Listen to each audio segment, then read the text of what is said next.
We're all selling a service. We're all selling ourselves to a certain degree, right? If we have to like put food on the table, and it's breaking it down to that of like how you sell and market yourself. Because yes, you might have all this great skills in the world. If someone doesn't see it, or you're not shouting it loud enough, or that's not coming through, it doesn't matter how good you are at X, Y, Z.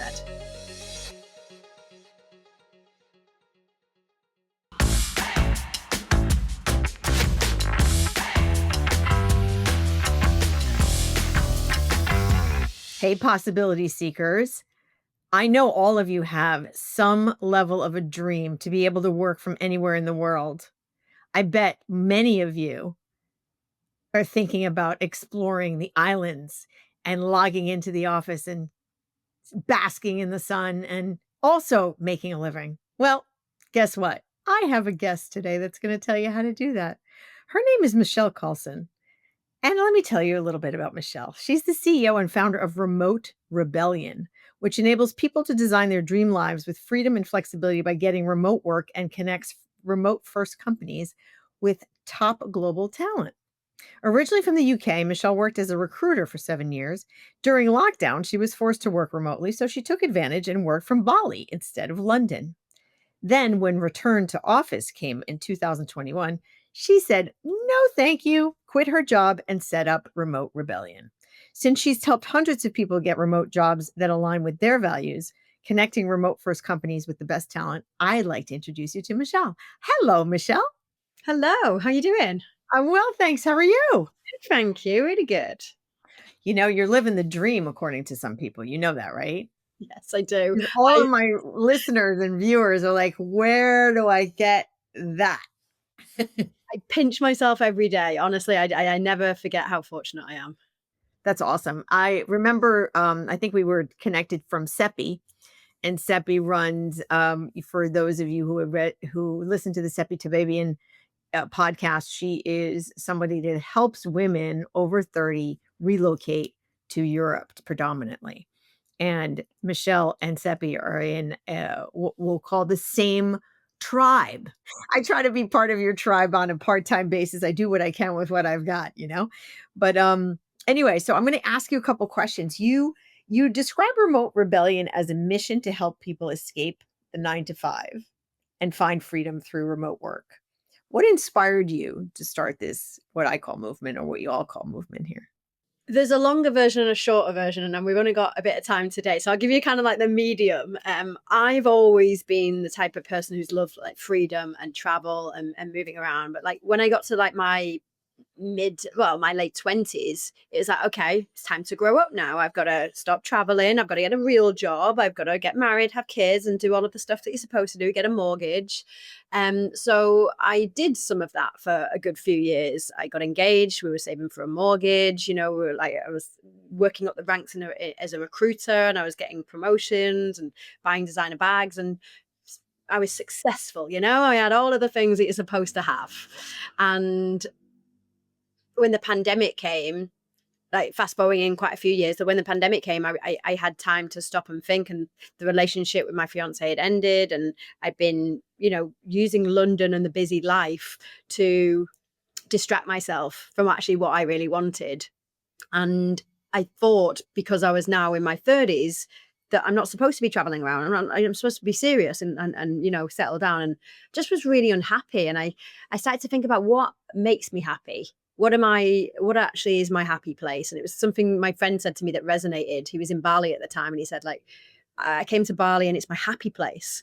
And I felt like I looked off into the distance wistfully, like in a movie, and been like, where's my happy place? And the word happy place just repeated itself and just kept going. I was like, for me, it was it being in the water. So diving, surfing, walking on the beach, like anything to do with water. And I was stuck in London. You're same? Yeah. There's something about it, right? Absolutely. It is absolutely, it takes my blood pressure and my heart rate down 10 notches. The ionic aspects of the water are actually physiologically good for you. Yeah. I didn't realize that until afterwards, actually. I'm like, oh, this makes sense now. So it was March 2020. I was stuck I was living in a co-living space in London. I had a flat that I owned, but I decided to leave that and live in this co-living. And I didn't know why at the time. I was just like, oh, this will be fun. But I was lonely. And like all of my friends were moving out of London. They were buying houses, getting, settling down. And I was like, I was left behind. And the only people left behind in London then were people who just wanted to go out drinking every night. And I was done with that. I so sat out looking at this building site. Lockdown was in place, and I was like, I'm so miserable, and I could really feel myself spiraling. So the words my friend used in like Bali being happy place, I was like, I'm gonna go. So I told my boss I was luckily still employed. The office was closed for the foreseeable, so I seized the opportunity as soon as I could. Went to Bali, and was there until I thought I'll just do it for a couple of months, until we get called back to the office, and then I'll go back to the real world. And then when my boss did call and said, right, you need to come back now, I quit my job on a whim. I do a lot of things on a whim. Do you know what? People ask me what gave you the confidence to do that. For me, it was like, what is the worst thing that could happen? The worst thing that could have happened, I could not have got another job and I would have been out of work. I would have had to return back to the UK, live in my sister's spare room. And I've got a roof over my head, family around me that love me, food on the table. I lose my house. That's the worst case scenario. So I quit, started looking for remote work, realized how difficult it was, even as a recruiter, even as someone who had all of this experience, and I'm good at what I do. And I was like, geez, if I'm having a really hard time of this, other people are going to be having a hard time too. So I got 2 freelance gigs in the end, and this idea in my head was like, is this it? And like, do I want to just do this? Like, what else do I want? And I ended up helping people, like friends, and showed them where the good sites were, or how to do their resume, or how to promote themselves essentially. And that's where the idea for Remote Rebellion came. So you were helping people package themselves up for remote work to different companies. Yes, exactly. And it's a mix. Like we're all selling a service. We're all selling ourselves to a certain degree, right? If we have to like put food on the table, and it's breaking it down to that of like how you sell and market yourself. Because yes, you might have all this great skills in the world. If someone doesn't see it, or you're not shouting it loud enough, or that's not coming through, it doesn't matter how good you are at X, Y, Z. That for me is the reason why I'm doing this podcast, is this notion of not only speaking to wonderful women, but sharing their stories and sharing their business models and sharing their possibilities, not to be, funny about it, but you create your own possibilities with the choices that you make. And you made some very definitive choices coming out of recruiting. What were some of the sort of unexpected challenges that you faced as you were setting up this business model? Do you know what? I've been an employee for all of my life, and I was so clueless. And I think the benefit of me just jumping into stuff is I just do it rather than overthink it. The downside of that is I don't think about anything. So I'm just like, I remember the first time the tax bill came, and I'm like, what do you mean I have to pay tax? Like, don't because it just automatically come out of my bill, my salary. So I'd not been used to setting money aside to pay the tax man. So I was really naive.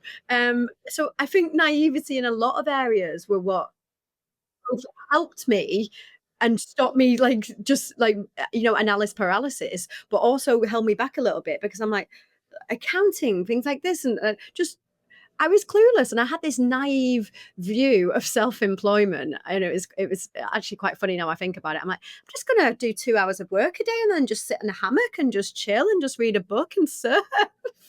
And I'm like, 12-hour days. I'm like, there's often, I don't know if you've heard this, but you quit the 9 to 5 to work 24/7.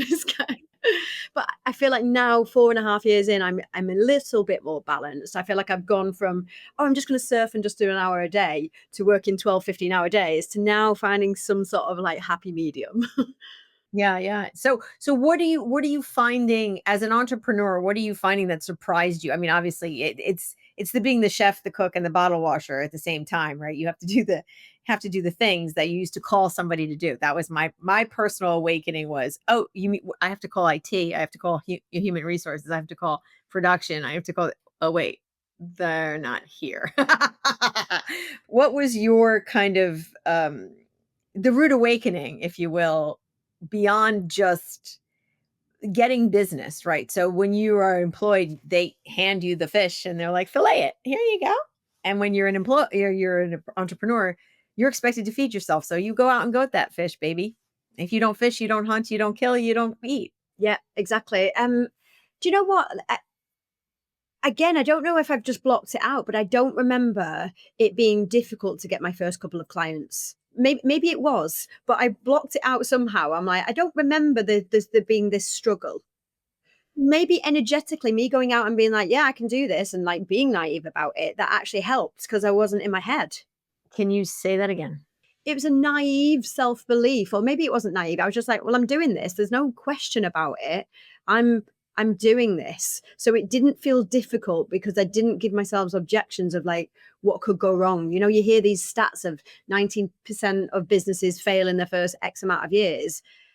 Like I knew that. I wasn't ignoring that, but I just was like, well, that's not me. Like that I'm not like I almost was like that is not a possibility.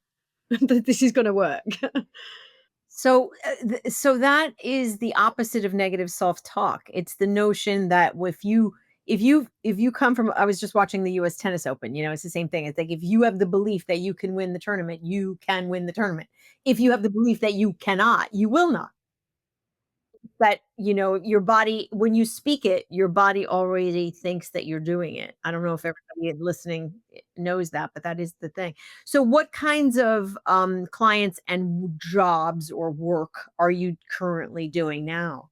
Now I'm at this stage. I'm in this lovely messy middle bit where I'm scaling, or where we're scaling. So it's gone from being me being the 100% doing everything, having a VA to start with, to now I've got a team of 5, and we've got someone who's doing growth, someone who's doing ops, someone who's doing sales. So I'm in this messy middle bit where I'm what I want to get to is to remain in my field of genius, in that doing the coaching, working with clients one on one. And the thing I love the most is connecting people. I absolutely love, like, oh, Monique, like you did with Liz, you should meet Liz, like Michelle, meet Liz. And I get a kick off that. So that's where I'm moving towards. Not quite there yet. At the minute, I'm doing a little bit of everything. It's a transition phase of like, and I'm not one of those entrepreneurs that struggles to delegate. I'm all for delegating. Sometimes I do it too much. But I'm in this bit where I touched upon everything and now I'm not doing that. So that's tough. And at the same time, getting clear on who our ICP is. I went from we can help everyone and anyone, which we could, but honestly, I want to work with the people that are most engaged. So the people who have that kind of mindset of like the growth mentality. I'm doing this no matter what, rather than having to really fight with people and constantly cheerlead them. Like we're going to have down, like people are going to have down days. They're going to feel crappy if they get ghosted or they get a rejection. Of course, I'm not saying just be positive all the time, but the people who truly believe, like, listen, I'm just having a really crappy week. I need some pep talk, and then they're back on again. Not the people who are constantly in there like this is not possible, like EOs I call them, like I'll be fine. So getting clear on those kind of people, basically. Your ICP has to be. So I heard something from Rory Vaden, who I now love, a personal branding expert, who said, "You are uniquely positioned to serve the person you once were." And I thought that's amazing. I think that's awesome. And that is your ICP always. Because you've had the transition, you've had the transformation, you've gotten to the other end of whatever your goal and mission is. And therefore, the person who was where you were prior is your perfect customer because you can get them to where you are. Yeah, I love that. So that's actually a great segue to how do you define freedom when it comes to career and lifestyle, and how has that definition changed over time?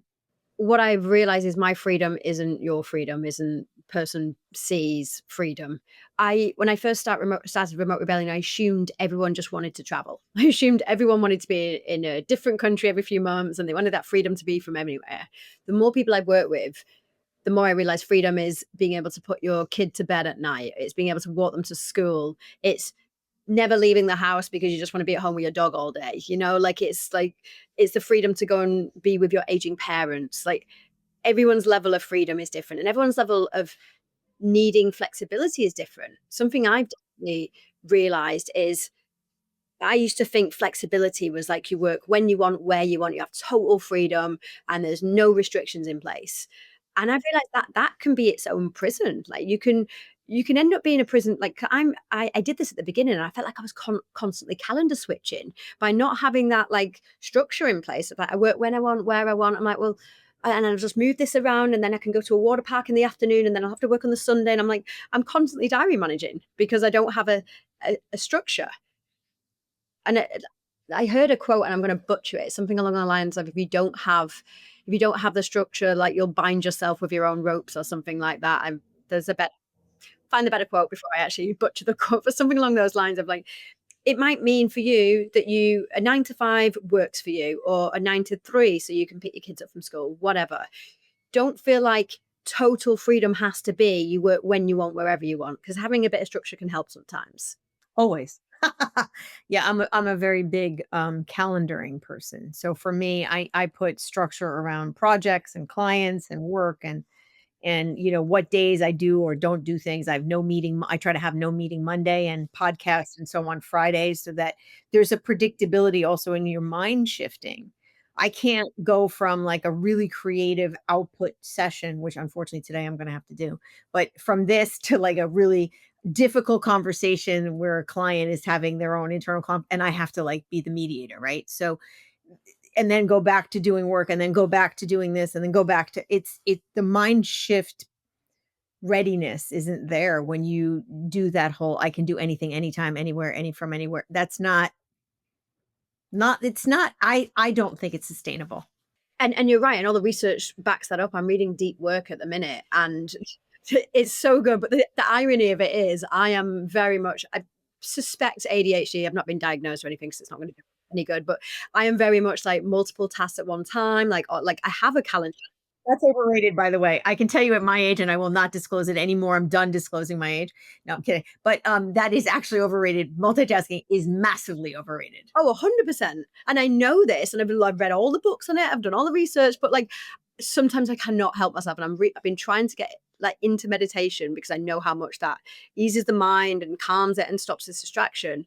But the irony of reading deep work and then just opening my phone and like looking that up, and I'm like, this, like, you couldn't write it. So I'm really, really intentionally trying to be better, but my mind doesn't work that way, and I need a bit more variety. So it's finding that nice balance.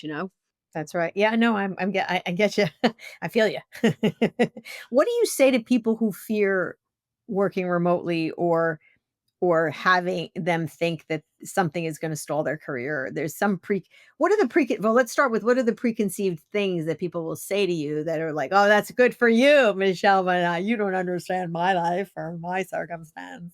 I hear that all the time. Oh, that's good for you, Monique, but I would never work for me. I'm like, why? But that's probably true. And I always say, like, I'm not here trying to fly the flag, trying to convince people to work remotely. I actually like don't like. It's good that there's a minority of us want to do this. You want to go to the office every day, fill your boots. Like, I'm not going to disagree with you if you think that's better for you. The thing I really get mad about is not having the freedom of choice. Like, give people the choice to work where they work best. If you work best in the office, you go for it. Fine.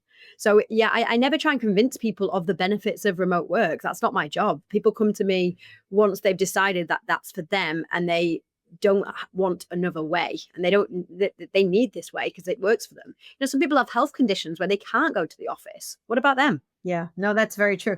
Do you work with people that are open to the notion of the hybrid? I hate the word hybrid, but it's the only word we have right now, so I'll use it. Yes.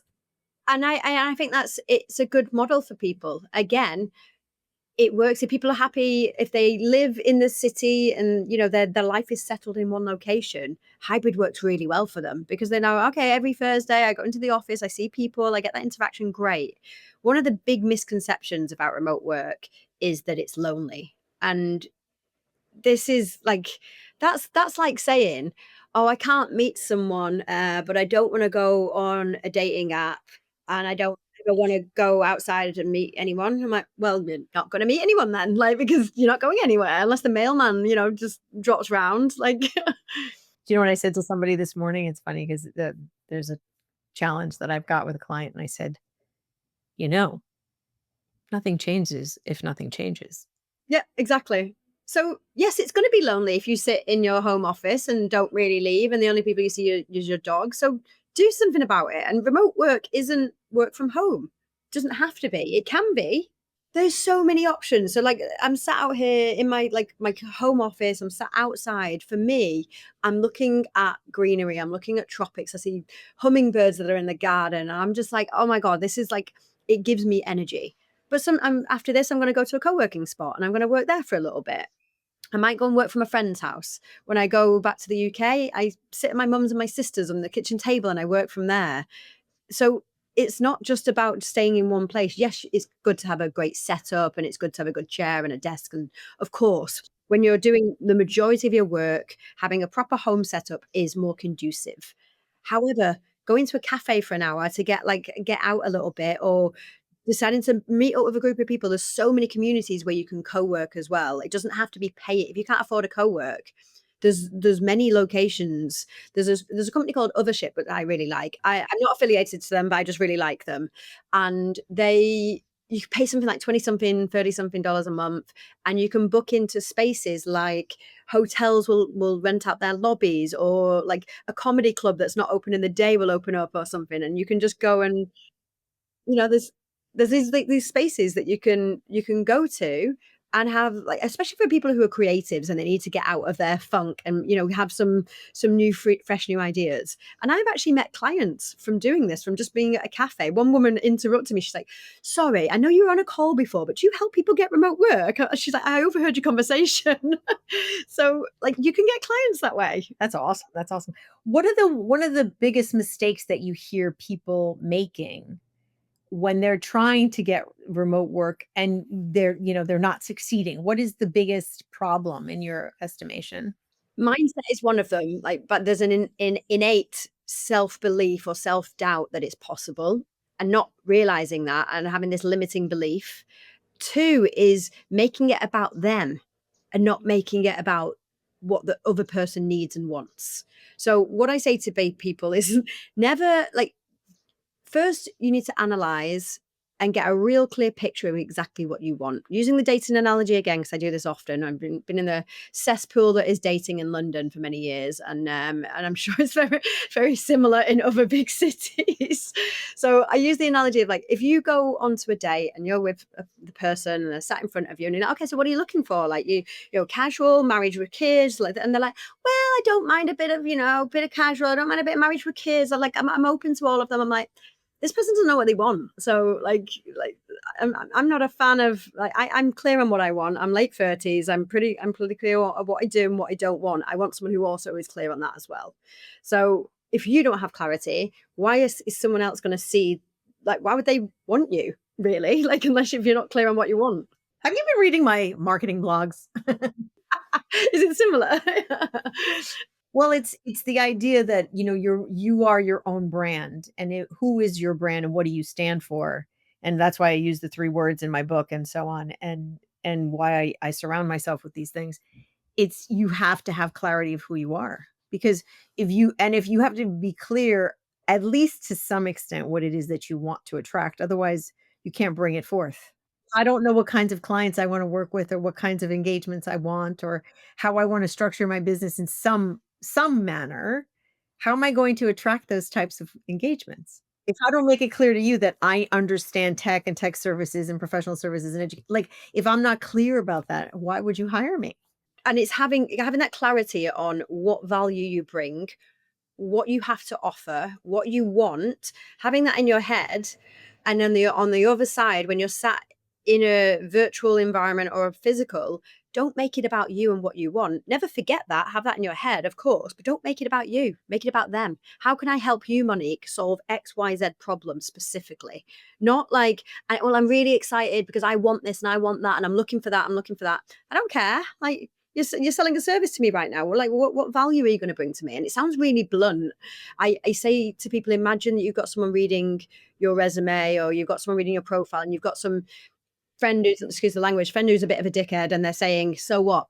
So what? Like, oh, like, well, I drink this glass of water.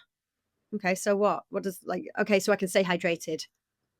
And so like constantly like, what does that lead to? Okay, so you don't die. Great. Okay, so you can solve world hunger because you have energy. Brilliant. Like, give me the outcome. It's the why. It's the Simon Sinek why, right? Why do you drink the water? To stay hydrated. Why do you stay hydrated? To stay coherent and cohesive in your communications. Why do you do that? Because you're providing a writing service. I don't know. So yes, yeah. So yeah, the clarity of purpose, clarity of what value you can bring should be the lead on. I'm finding and I'm not big on generalizing by generation personally. I don't like it, but but I usually don't say but either. I say and I have noticed is a younger population of employees who are expecting hybrid, if not remote work, expecting, and I use the word expecting intentionally, are very much about what they want and what they will and will not do. And I was like, excuse me, you are deriving a paycheck from an entity for which you do provide a value or service. Be clear about what that is first. So I agree with you. Yeah. And whilst I say, go out and go for what you want and strive for that, just because you want it doesn't mean you deserve it. I have a complete aversion to the word deserve. You know, when someone says, "Oh, you deserve it," I said, "No, no, I've earned it is different than I deserve it. No one deserves anything. They should earn it, right?"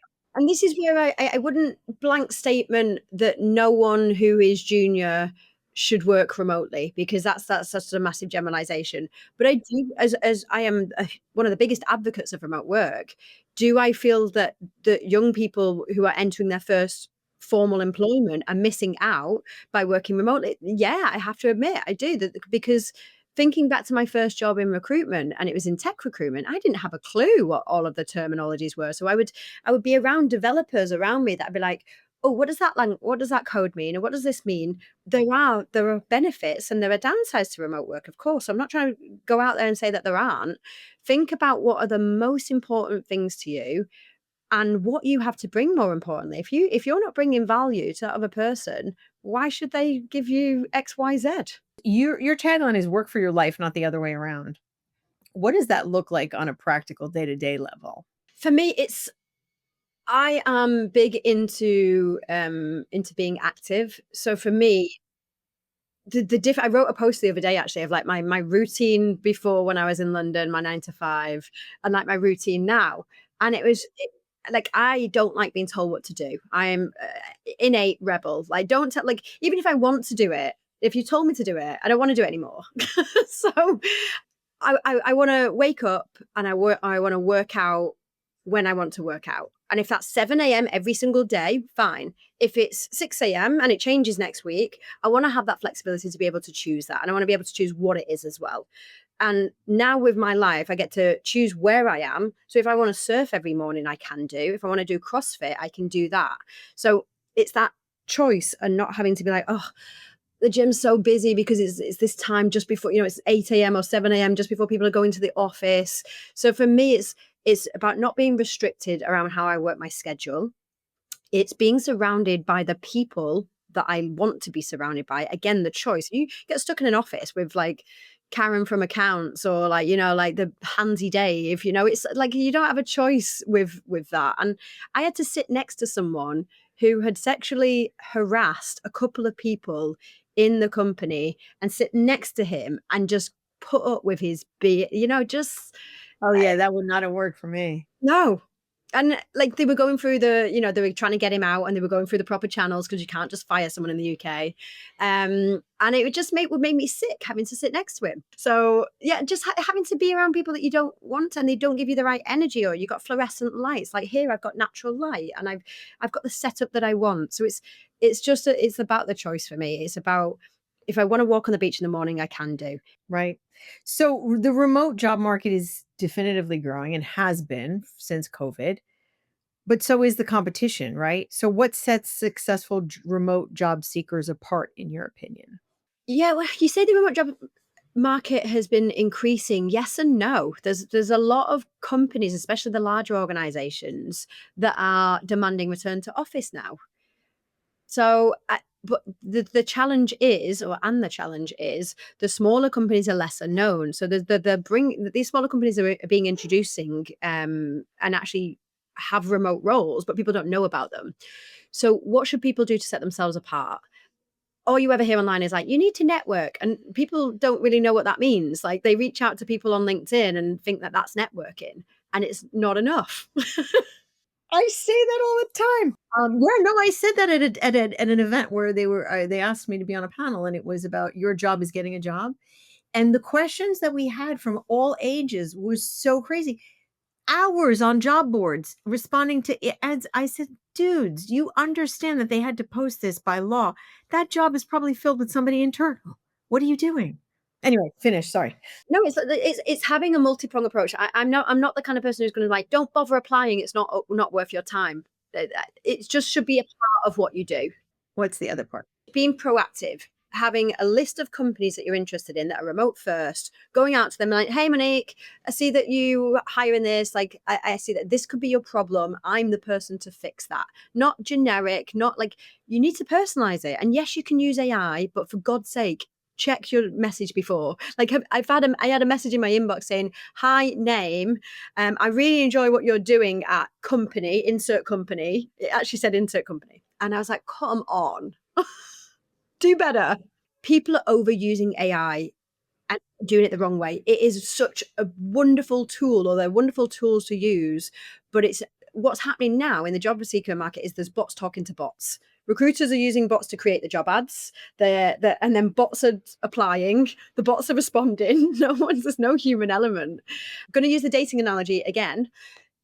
How I ask people how many partners and happy, successful, like healthy relationships have they had, where if they would have met them on an app or seen them on an app, they wouldn't have swiped right for them. They maybe would have. There's a lot, right? Like, because you have this requirement of height and what they do for a job and what they look like and all of these things. But when you meet them, they make you laugh, or you have a good energy, or you see they're kind, you overlook all of the other things. That's a wonderful analogy. Thank you. And it's the same with a job. Like, you have this list of requirements: must have 5 years of experience in SaaS, must have this skill, must have a degree. If I meet you or somebody says, oh, you need to chat with Monique, she's great, she's your marketing person. I'm like, all right, I don't need to see what she looks like on paper. I'm just gonna have a chat with her. And then we get on. I'm like, she's a gun, I'm getting her in. And I've done that with most of my team members. Most of my team members on paper, I'm like, you don't fit the mold. Like, but I've met them at an event, or they were a previous client, or someone recommended them, and suddenly you overlook all of the tick boxes. So you need to get out there and meet people, let them have your energy, let them understand what you have to give, and be present in person, online, be out there. Absolutely. That's so good. So for somebody who's listening, who's remote, curious but doesn't know where to start, what's the first action you would recommend them to take? First thing they need to do is get clarity on exactly what they want, and they need to work out what their absolute ideal is. This salary, this industry, this size company. Then work out what they're happy to accept. Now, I go into camps here of, no, you should shoot for the stars and not think about anything else and burn the boats and go all in. And I'm like, well, it's a competitive market, so have a line of what you're happy to accept. And it's like when you're buying a house, not many of us can just go and buy any house that we want. We might need to forego on the location if we want like a sea view, or we might have to, whatever. And for some, I'm happy working weekends, for example, if it means I get to have flexibility in my schedule to surf in the morning. Some people are like, my weekend is sacred. Absolutely not. So figure out what those non-negotiables are, happy to accept, and then your absolute ideal. That is the first step.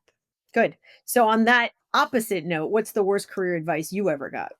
I think it was not advice necessarily, but what society had led me to believe I had to be. And I started in recruitment like 11 years ago, and it was much more of a boys' club, and maybe is now. So I felt like I had to act like a man. I had to be boyish. I had to be bullish. I had to be like masculine, and I didn't know that I was a bit of a dick then. Like, I met someone that I used to work with, and I thought we were work friends. And he says to me, shout out to Freddie, and he says to me, he's like, oh, you're really nice now. And I was like, what do you mean? He's like, I didn't like you when we worked together. And I was like, I genuinely thought we were work friends. He's like, no, you were backstabby. You would do this, you would do that. And I'm like, I honestly didn't know I was like that.